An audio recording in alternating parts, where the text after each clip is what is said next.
তোমাদের নিশ্চয়ই মনে আছে কদিন আগে এই বদমাইশটার শরীর খারাপ নিয়ে আমি একটা পোস্ট করেছিলাম। ওর প্রচণ্ড শরীর খারাপ হয়ে গেছিলো, এই যে সেই পোস্টটা। আমার অনুরোধে কয়েকজন বন্ধু খুব ভালো কয়েকটা ওষুধের নাম বলেছিল, আর তারই মধ্যে থেকে আমি একটা ওষুধ নিয়ে ওকে খাইয়েছিলাম। এখনও খাওয়াচ্ছি, এখনও 7 দিন কমপ্লিট হয়নি।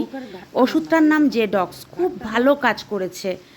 ওষুধটা খাওয়াতে তো আমাদের নাজেহাল অবস্থা হচ্ছে, দেখতেই পাচ্ছ, কিন্তু ওর খুব ভালো কাজ করেছে ওষুধটা।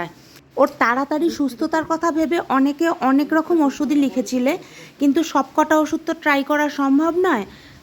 এই ওষুধটা আমি ট্রাই করেছি, আর এইটাই কাজ করে গেছে। আর যারা যারা এই ওষুধের নাম লিখেছিলে তাদের সবার নাম আমার মনে নেই, তবে 2-3 জনের নাম আমার মনে আছে।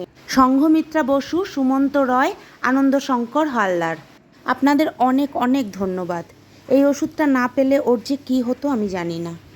আর যারা যারা ওর সুস্থতা কামনা করেছো তাদের সবাইকে অন্তর থেকে অনেক ধন্যবাদ। আর এই যে এই মহারানী এখন অনেক সুস্থ, দেখছো, মোটামুটি অল্প অল্প চুরি জচ্চুরিও শুরু করে দিয়েছে।